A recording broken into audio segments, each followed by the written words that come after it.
My name is Ashley, and this is Let's Talk Dispatch. I do. If you're gonna do it really well. And I believe the world needs more dispatchers. Around in the mud, blood, and plus beer. years that I'm not working 4th of July.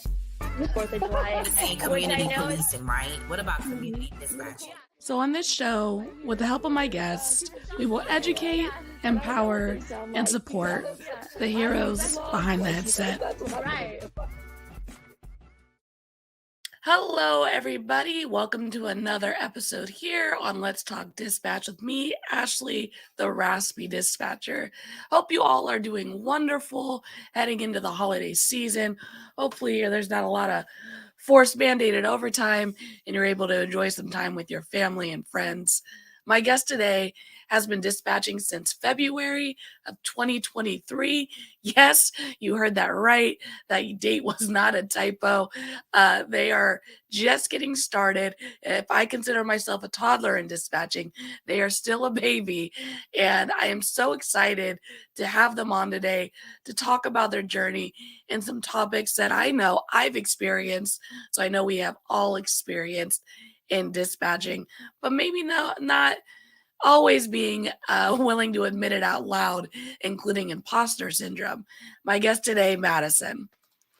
Hi, Madison. How are you? I'm good. How are you? I am doing well. We were talking before we got on the recording, and you're just coming to an end of a vacation, which is Yes. always restful and sad at the same, Yes. Yeah. same time. Kind of excited to go back, but Yeah. we'll see. Exactly. You're like, oh, okay, I'm ready to get into a routine. You're like, oh, why am I here? So, Madison, tell us a little bit about how you got into public safety. It's still a little fresh for you. Yes, it is. Yeah. So I come from a law enforcement family. My dad's a lieutenant at Austin Police Department. He's been there for almost 25 years now. But growing up, I just watched my dad and his friends, and I just really knew that I wanted to be like them when I got older. I wanted to Mhm. help people. I struggled for a while to find where that kind of fit in. Um, did some nursing classes, thought about EMS for a while, Mhm. and January, right after my birthday, my dad sent me a text message of the posting for the local 911 center. They were hiring for part time. He was like, I really think you would like this. Mm. So from first day one, I was in love with it. I Oh, was gun ho, like, this is where I'm meant to be right now. So that is loved it ever so since. cool. Yeah, Yeah. and it's always interesting when folks come from like the law enforcement background and how like I feel like it always sounds to me like there's a light bulb moment for their family too, because they're like, oh yeah, my family member is interested in this and that dispatching. You know what I mean? Like Yes. all of Yeah. a sudden, he's been there for 25 years and you've been kind of thinking about what you want to do, and then all of a sudden he's like, oh yeah, Yeah. dispatching would be perfect for Madison. Yeah. Yeah. Um, he's a big supporter in my life. He's always supported me in everything that I did. So when he was telling me, "Hey, I think you should do this," it's kind of like, "Oh, maybe I should do this." Yeah. So since February of 2023, right? So like super Yes. fresh. Love I'm a it. Love newborn. that you're like you're just getting your neck. That's what I call it. Yes. I Yeah. tell my family, I'm like, you got a new kid? When they get their own neck, that's when I watch them. They're not as fragile. Um, Yeah. but how has the job been for you? How has getting into this role been? It's been an awesome experience. Mm, Obviously, every day is a learning experience, and mhm, I know a lot of older dispatchers share that experience as well. That every day is a learning experience. You learn something mhm, new. mhm, But it's been really great to just be learning and build relationships with those you work with your officers, your firefighters, mhm. your EMS people. It's been an awesome experience. Awesome. So you Yeah. dispatch all three, police, fire, Yes. and medical? Yeah. Yep. And what did the training look like for you? How did they have that set up for you folks? So I actually just started full time at another agency, and the training between the two has been so different. Going from a smaller agency to a little bit larger agency, Mhm, um, they're both ran very different, and mhm, both of them are great. They're awesome agencies. I love working with both. Um, At first, though, with my part-time job at Scott County, um, you sit with people and you kind of learn. You sit with the CTO and you listen to their calls and go through that with them, and then it's like one day they're like, "Okay, here you go. Like I'm gonna be here with you, but You're like, "Are you here you sure? go." Are Are you you sure? Like, you should sure? I answer that? Do I work here?" Yeah. You sure I'm not just sitting listening? Like here I work. Yeah. That's awesome. It's been really great. And so you said you worked part-time, Yes. for one agency and you're going to a big one. And I lateraled from a larger agency to essentially a smaller Yeah. agency. And you mentioned how they do the job so differently or the training's handled so differently. And it's always mind-blowing to me and people who haven't lateraled between agencies or haven't moved between agencies might not realize just how significant that moment is because you're like, Yes. I swear I know how to do this job at least a Yes. little bit. At Like I least a little get bit. Like I know what I'm doing, right? and then you go into this new training program and you're just like, what is happening? Yes. And the 911 is actually, I mean, what's your, I mean, like there's Yes. that moment where you just feel like you're not getting it anymore, you know? I feel like it's a lot different for me as well, is because my part-time job is my hometown. So Mm. I've grown up there, been there my entire life. I know every nook and cranny of that county. Like, you want to talk about Quick Creek Road or something like that? Absolutely. Like, Yeah. but you go to a larger agency, and there's some of them is like, how do you spell that? Oh Like, my what gosh. road are you on? Where are you? Yes. Um, so geography is definitely so different, and it's been a little bit of a learning curve for me. I was like, "Oh, I'll be fine." We have maps, you can type Mhm. in the address, but even at that, it's your cross streets and everything. It's you Mhm. really have to take the time to look at it. And it is so true. I remember one of my early calls at my new agency, we have a street in the city that's pronounced Ptarmigan, and I kept spelling it with a T Tom. No, it's a Paul. And I was I like, "What? believe it. Why is that? Why is that even there?" Yep. And you don't really know until you deal with it, and Yes. you're dealing with Yeah. it in the worst moment. It's not like a simple call. It's like, It's not a why simple isn't this call. going? It's a reckless driver. It's, like something's it's a 1050, like Yeah. it's something bad. But Do you remember yes. any of your first calls or early calls for service? I don't remember my first call.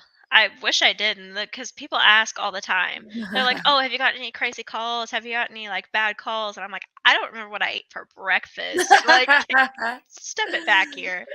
Um, I do remember one, it was a juvenile problem, and she Mhm, asked for my name or my badge number, mhm, which we can give out our names if we feel comfortable with it, but they mhm. mostly prefer us to give out badge numbers if somebody asks. So I Yeah. gave it to her, and at the time I was D18, and Mm. every time she would call back, she would ask for me, and I was like, I'm never giving anybody my badge number again. It is so true, and they'll be like, "What's your first name?" And I'll give my first name. I'm all Ashley. "What's your last name?" "My badge number is" Yeah, I'm not giving you my last name. You're Hold up don't now. Facebook me. Now I heard the full government. I mean, it's public record, but let's make you Like, work for it a little bit. just a little bit, yeah. Make you call my director. Like, just, I you're not think gonna that's go what I want my Facebook me. supervisor, right? Yes. So, Yeah. imposter syndrome, such a real Yes. thing. What was your experience with that, and how did you overcome this feeling? Still overcoming this feeling, maybe. What was that process like for you? So I look on back on it now, and I feel like I felt mostly like it, like I had imposter syndrome, that kind of thing, because I was part time with another full time job Hmm. working in social work. So I get my bearings here together. I feel like I was always looking at it like, oh, I'm just here part time. Like I just fill Mm, in. Like what I'm doing is not important, or the calls that I'm taking don't matter for me in the long run, mm, or they shouldn't affect me in the long, because I'm only here part time. Like, mm. what use am I here other than when somebody calls in? And I feel like a lot of that also came with trophying traumas, Mm, as some people do that. It's I watched a whole TikTok thing on it. He was a motivational speaker for law enforcement officers, and it pops mm. up on my TikTok all the time now that I first talked about it to one of my friends. But he was talking about how some, veterans, not just in dispatching, but in corrections or in law enforcement or just in any public safety kind of field, take Mhm, their traumas. And when someone newer comes to them and they're like, "Hey, this is really bothering me," it turns into a, well, until you've done CPR on a baby, or until you've heard so mm, so dying on the phone, or like somebody's screaming, like some kind of big trauma that you've experienced, and until you've done that, don't talk to me, or mm, don't come to me. mhm. And I feel like I actually had this happen on Halloween. Oh, no. My girl Amelia, if you're watching, you know what I'm talking about. My partner Amelia. Um, but it's if when we trophy our traumas, we kind of push others away from us, especially newer Mm, dispatchers or newer anyone to any sort of public safety field. And those are the people we need to be supporting mhm, because of turnover rates and mm, suicide rates, and it's mhm, just mental health in general is so important in all aspects of public safety, and mhm, especially the departments that kind of get looked over. mhm, Talking about mhm. dispatch here. I could also talk about corrections, but this is not Let's Talk About Corrections. That'd be too long. Name would be too Yeah. long, you know? Yeah, that's fine. We could go a whole 2 hours. We can talk about it. But I feel like my imposter syndrome kind of came from that because Mm, here I am 6 months into the job, and yeah, I've had those tough calls. I've had calls that have stayed with me. I've had the nightmares. I've had the, "Hey, can I sit down and talk to you?" with my directors and, people that are close to me that I look up to. Um, but I feel just sometimes there are people on the outside, especially, maybe some more seasoned dispatchers or just people in general that kind of push younger babies like me mhm, away in that sense. mhm, Um, it was not really until recently that I kind of sat back and realized that, like, I know what I'm doing for the most part. Of course, I'm learning. Everybody's learning, yeah. and of course, I can be better. But it's not till really recently that I sat back and I was kind of like, "Hey, I'm a first responder. Like, I That's can do right. this." Yeah. Yeah. And that kinda came, oh, I'm so sorry, I cut you No, off. no, no, no, you're fine. You're Okay. fine. I was like, that kinda came after a conversation. So my boyfriend works for the DOC. Mhm, We had went to a baseball game sponsored by the DOC and went over and hung out with some friends afterwards. mhm. And, a wonderful woman who used to be the DOC, now she's a deputy warden, love her to death. Uh, she, her and I were talking, and, um, she had kinda broke off of the conversation with my boyfriend Drew, and then she kinda circled back around at me, and I don't remember what they were talking about, but she looked at me and she was like, "I'm sure you can relate." And that to me You were is, like I was like, "Oh, wait, like, me? Like, you're talking to me about what I do?" Like, and it was something they had responded to at work, but she was like, "I'm sure you can relate how that feels." And Mhm, I'm like, "I do." And you mhm. just acknowledged it. Like, Yeah, that's so weird. yeah. It was weird. But then that's kind of from then on, I sat back and I was kind of like, I can relate to this. I do Mhm. know what, like, this feels like. Like, I'm not just putting on some show telling everybody, "Oh, I'm a 911 dispatcher." Yeah. I am a 911 dispatcher. Heck Like, yeah. but Totally. And being recognized by, someone who's in the field, but, at a different branch or a yeah, different, uh, ve venue, I know what you mean. um, they them understanding means that they're spreading the message as well, that Yes. dispatchers are first responders, you know what I mean? So when Yes. they're Yeah. not in the room with you, they're having those conversations with people as well, which is super helpful to our cause and um Absolutely. our department, Mhm. as someone in those high rankings and in other departments as well acknowledge our existence and our importance in the public safety field. Um, but I do want to go back to you brought up so many good things. I have little notes here.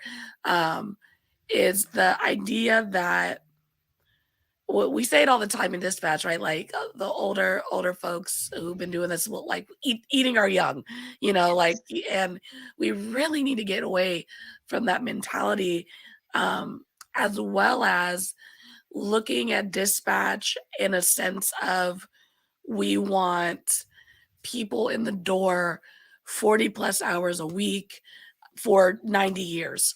Like Yeah. we love those people.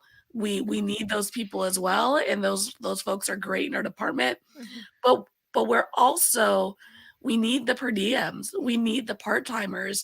We need the Yes. folks who are gonna do 5 years and then use this experience to go do the thing that they love. Like, we need all of those pieces pouring Yes. into our department. I've learned how important part-timers and per diems are being at my smaller agency, because a lot of Yes. times when I needed that time off and there's only, I don't know, 10 other dispatchers to help me out and they're not available, like I hit at that part-time or that per diem, they're gonna come through for me. Like Absolutely, yeah. they're so Yeah. important, like so careers don't look the same anymore.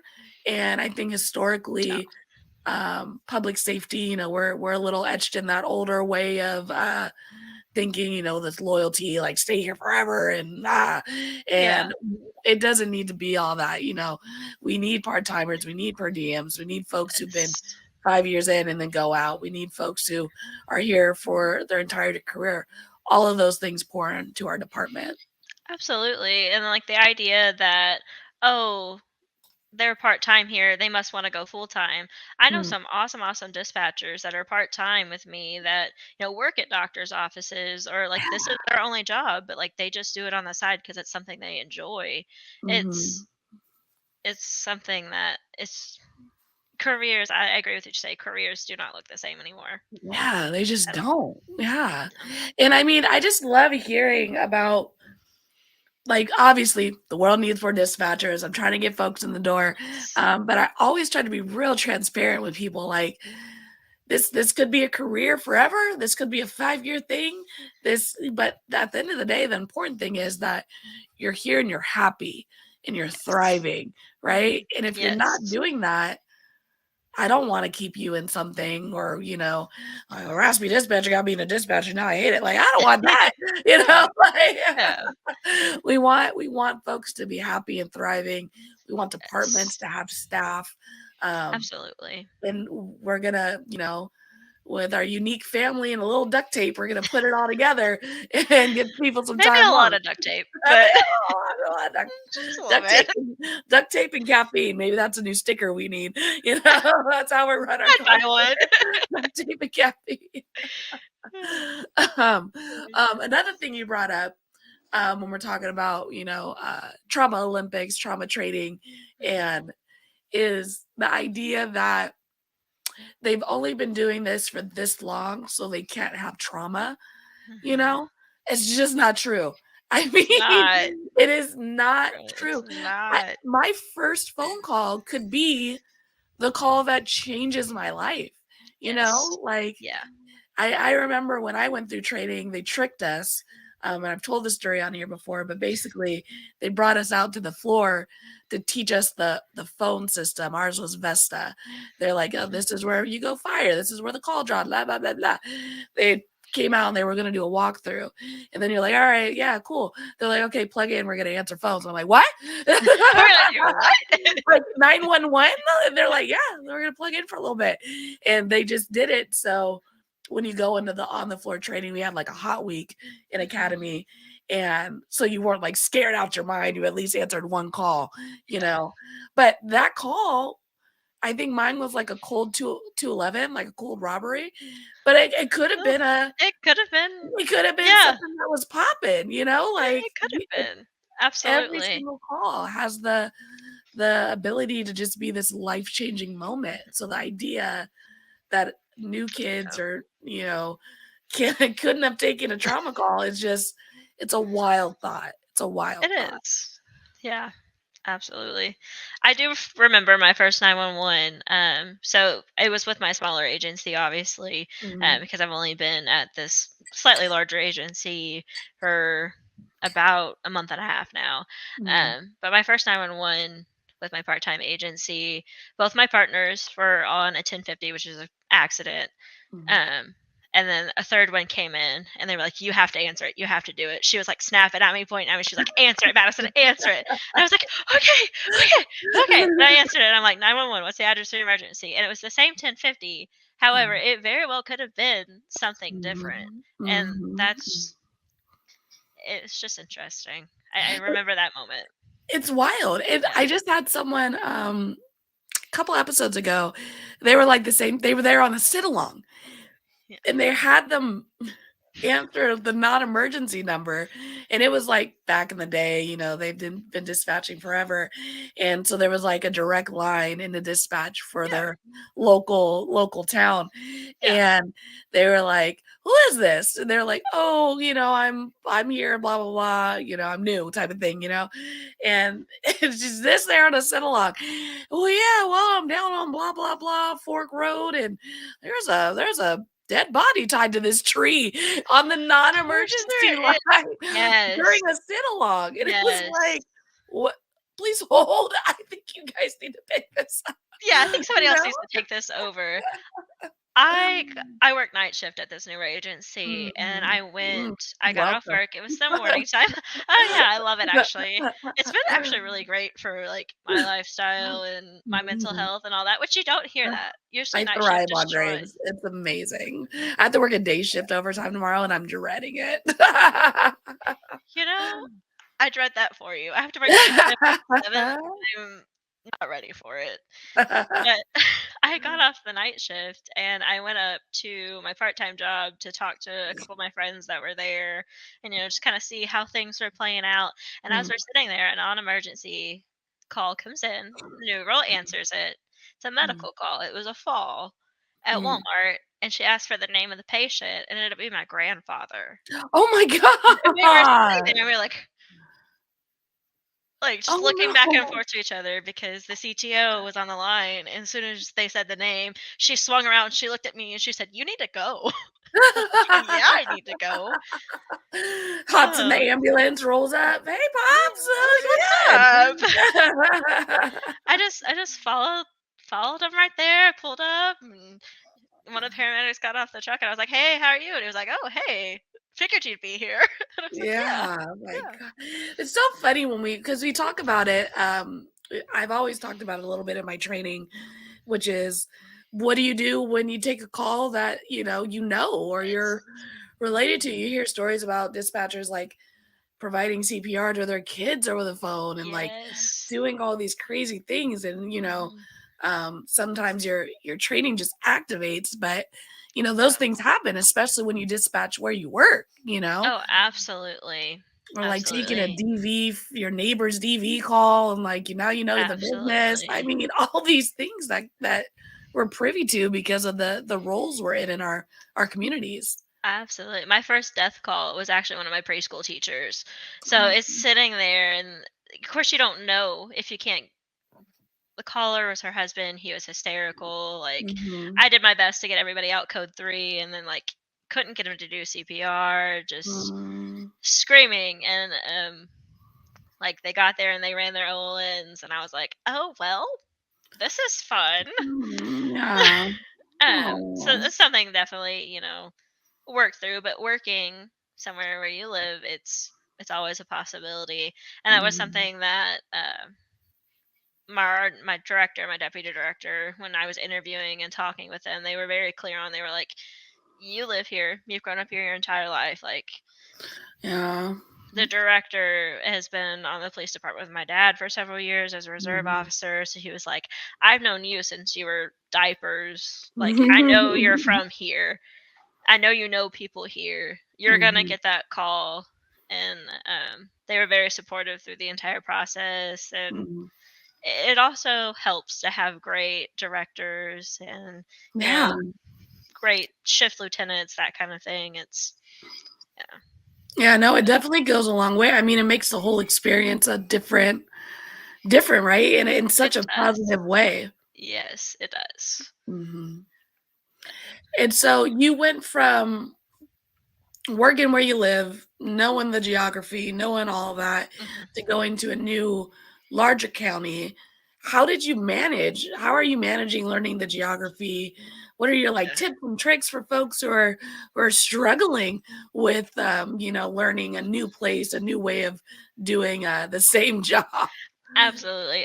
So in the larger agency, we use Spillman, which I actually enjoy. I know some people don't like Spillman, but I like Spillman. Um, and when you put in an address and you have to validate it, it gives you two cross streets. Mm. And then you also have the Spillman map, and they use several other map systems as well. It's kind of crazy how many maps I have, but it's been nice. So most of that is, especially when it's a police call and you might have to stage EMS, that kind of thing. Mm, I like to go in and I like to scroll in and I like to look at all my cross streets. So it's like if I need a unit to respond from the north, like I'm going to tell them to go this way, or if I need mm, EMS to stage a couple blocks away, I'm going to tell them to stage here. mm, And it's been really beneficial for me because you get those frequent calls, those frequent places. I'm not having to mm, ask for help quite as much because I'm looking at all of these different subdivisions. mm, And something during our orientation that the director had mentioned, and she was like, if you hear a street one night that you don't know, or one day that you don't know, and you're like, where's that? Go and drive to it. Put it in your mm, GPS and go. And I've done mm. that a couple times, so Yeah. it's been nice. Yeah. It's true. We did we did like a geography tour at my agency where we pile into one of our undercover detective vans, so that's fun. Oh, that is Um fun. and then we would drive around the city and like go to these different sectors and Mhm. areas that we might not normally go to, but so you've been looking at maps all of training, you've been looking at CAD screens, and then you Yeah, get out into the city and you're able to kind of see these yeah. places that are hot zones in our city. Mhm. And it really just helps something click, when people are Yes. calling, Yeah. they're like, oh yeah, the wiener schnitzel on the corner next to the Yeah, or the burnt big down library, I Goodwill don't out know. down the street. Yeah. Yes, absolutely. Something that's really great about this new agency as well, I haven't done it yet, but you eventually will do like a ride along with a police officer for a That's so shift, and fun. then they show you kind of things and show you the popular areas. And Mhm. so we do something similar. We're just not in an undercover van. Yes, yeah, no. I love ride-alongs. I think they're such a beneficial part of training. If your department doesn't do them, consider Mhm. doing them. Um, you get to know your officers, which Absolutely. goes such a long way. I mean, at my larger Yes. agency, I really only knew my officers by their call sign and their ability to take paper calls and not give me a hard time about it. At my new agency, I know their life story, I know their kids' names, I know like all of these Yeah. things. So getting to ride along with them and just kind of see the city with them really does go a long way. And as far as creating that relationship between the patrol and dispatch, as well as Absolutely. me getting to see their struggles, right? Like if I send them to a call in sector 3, Mhm. they're like, well, yeah, you guys are mad that I'm not getting there fast enough, but look at all this traffic and like these things that you don't Yeah. really, you're like, this don't look that far on the map. I don't know why you're not. Yes. But Yeah. just things like that. They're like, we have this like retirement community in our jurisdiction, but you have to go out of our jurisdiction to get into it. And it's just like these nuances that the map doesn't really show you, Yeah. that the officers can walk you through the things that they're dealing with. Absolutely. And Mhm. I feel like I haven't quite grasped onto that struggle for the Mhm. larger agency kind of yet. I don't know why I got Australia in there for a second. Um, but especially with my part-time agency, with my dad being kind of involved for as long as he has, I know most of the officers, I know most of their families. Mm. May not know them on like such a personal level, but they're like, "Oh, you're Greg's daughter. Like I know who Yeah. you are." Yeah. and I know I'm well enough to be like, "Oh, you're so and so Mhm, from, the sheriff's office." But mhm, and with that smaller agency, I feel like you see a lot more of officers coming in and out, asking if you need anything, or just coming in and out in general, mhm. which has been kind of nice. And then with a It's larger so agency, nice. So nice. it is, yeah.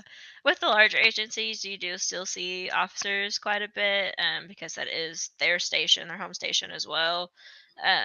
Versus how smaller agency, they all have their own kind of departments, but we're Mhm, right there mhm, with the sheriff's office, so they're in and out. And it's nice to meet them in passing, and I've gotten to mhm. talk to a few of them, but it's different because some of them at my part time agency have known me since diapers, so it's different. It's kind of embarrassing that you remember me like that, but it's Right? Like, okay. don't tell anybody. I actually never wore diapers, No, I just no, came I out, no one know what to do. yes, yeah. I came out But 22, it's fine.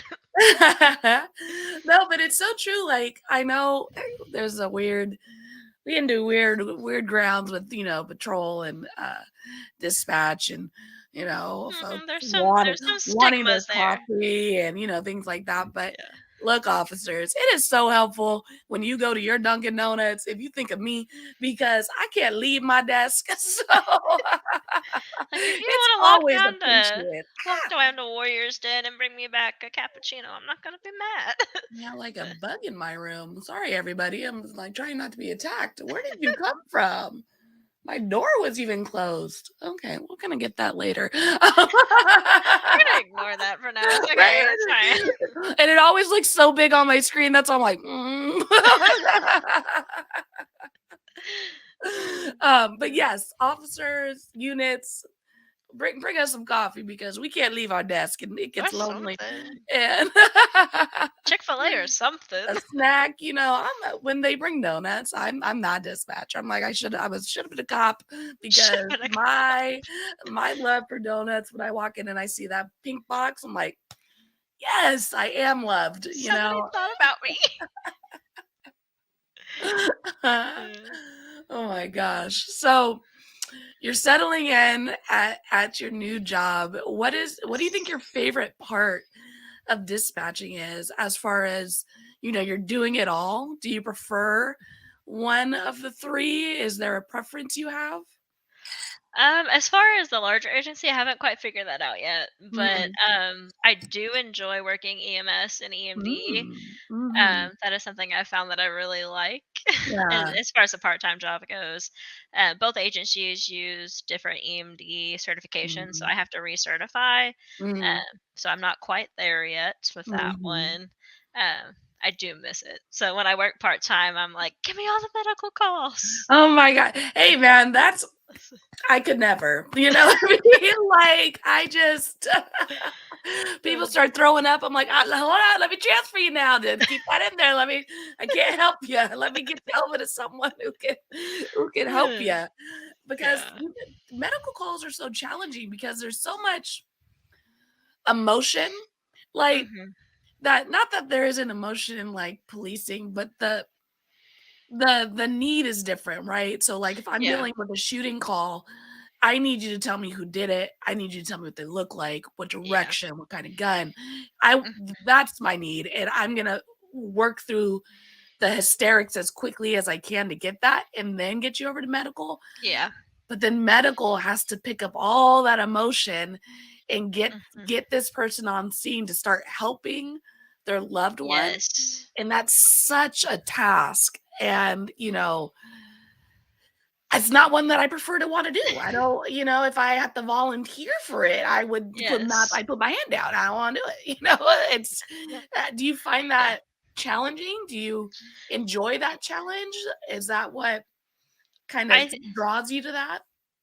I think it is the challenge, definitely. Mm, Of course, it is frustrating when you have a caller that either can't help or is too emotionally distraught to help, or you have those callers that are just so hyped up that they don't understand why you're asking questions. They're mhm, just get somebody here, or why are you asking me that? Like, I already told you this because, you do have some portions of EMD or some certifications of EMD that you have to follow their scripts. You have to ask all Mhm. of their questions exactly how they Mhm. are.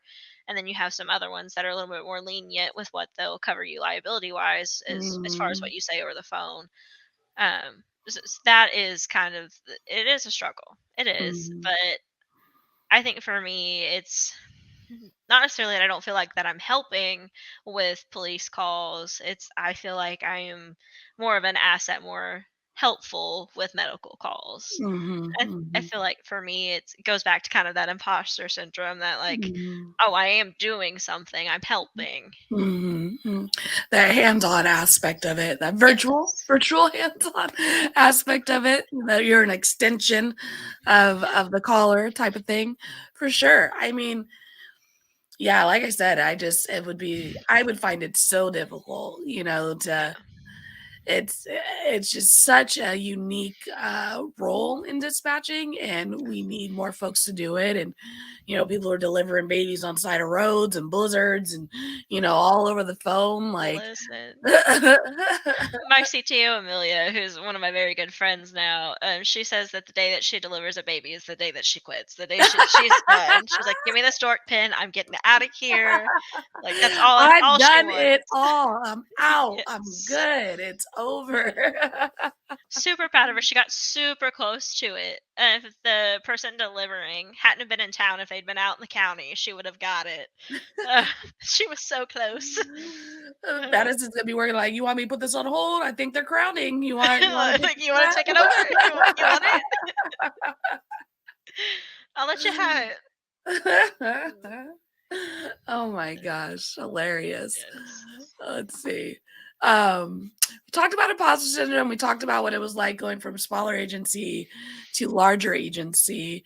As far as longevity in dispatch, and you have this history of a family history of being in law enforcement, and I'm sure you've got some good nuggets from your dad and their friends. And what does a longevity in this career look like for you? When we talk about mental health, we talk about managing the trauma we're hearing.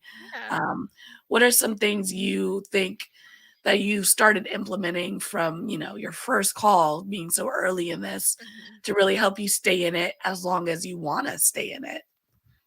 I feel like being able to speak to my dad about some of it, obviously confidentially. Hmm. And then when my boyfriend kind of came into my life, he with a Hmm. DOC, they go through that kind of trauma as well.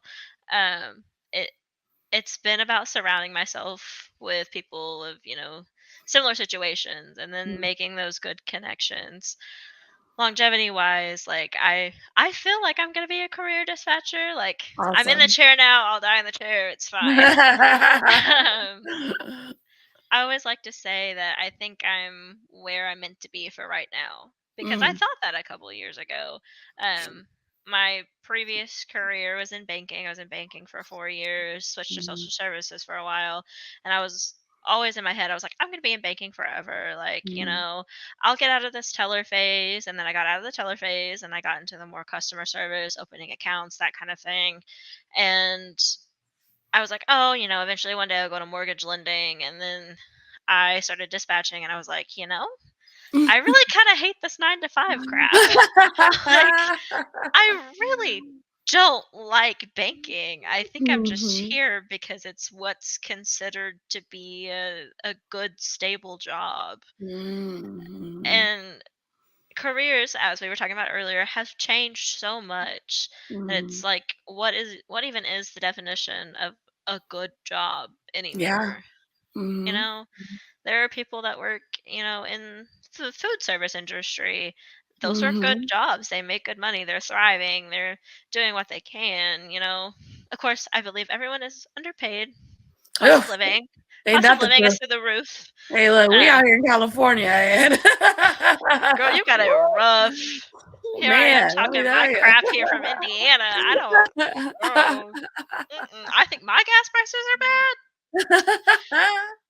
but it's for me is longevity wise. I'd like to be in this career for a long time, That's awesome. but Mhm. yeah.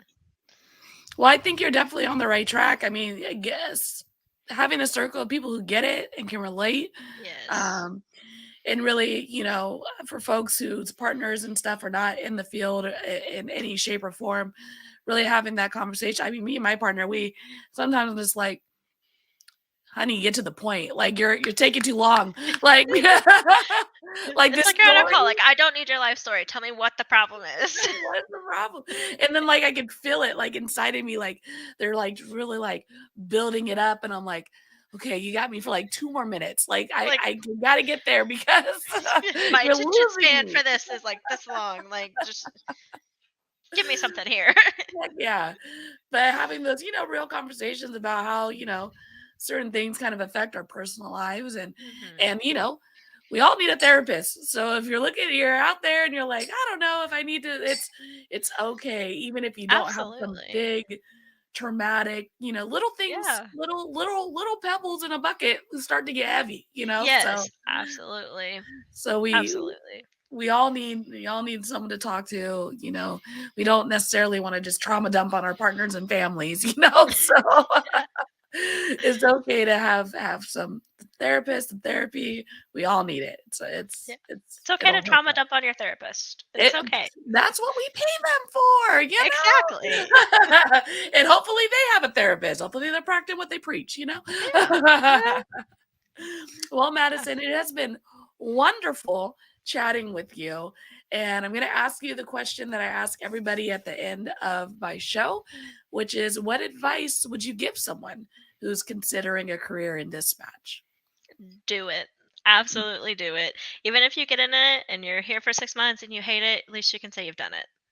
Awesome. Totally, totally, totally true. Give it a shot. Absolutely. Well, again, Madison, thank you so much for being willing to jump on the show, especially being so new, in dispatching. I know a lot of folks are like, I'll jump on when I have a little more experience, but this part of your career is so important to hear from as well. And I know folks who are just getting into training, just getting through training, appreciate hearing from someone who is so fresh in the game. Yeah. Well, I've really enjoyed my time here and I've enjoyed listening. Ever since I found you on Facebook, I've been a long time listener. So it's been great to actually jump on. Awesome. I really appreciate it. Madison, I'll be right back with you, okay? Thank you. All right, everyone. That was another amazing episode here on Let's Talk Dispatch. Like told Madison, we need to hear from everyone in the field, whether you're just getting into it. I know earlier when I just started this podcast, I talked to someone who only dispatched for 3 weeks before they decided to move on to something else. So everyone has a story to tell, no matter what part of the journey of dispatching you are currently in, whether you're just getting your neck or you're on your way out the door. You have a story to share, and we want to hear about it here on Let's Talk Dispatch. Of course, you can head over to theraspydispatcher.com to be a guest, as well as submit a written story online if you're not really wanting to come in virtual person to have the conversation. You can always submit a story at theraspydispatcher.com that I'll end up sharing on some minisodes that we're working on here. Of course, like, subscribe, tell a friend. Until next time, everybody, stay raspy. Thanks for tuning in to another episode of Let's Talk Dispatch, a Raspy Dispatcher production. If you liked the podcast, don't forget to hit that subscribe button, leave a 5-star review, and of course, tell a friend. If you want to be a guest, head to theraspydispatcher.com and check out our additional resources. Until next time, stay raspy, everybody.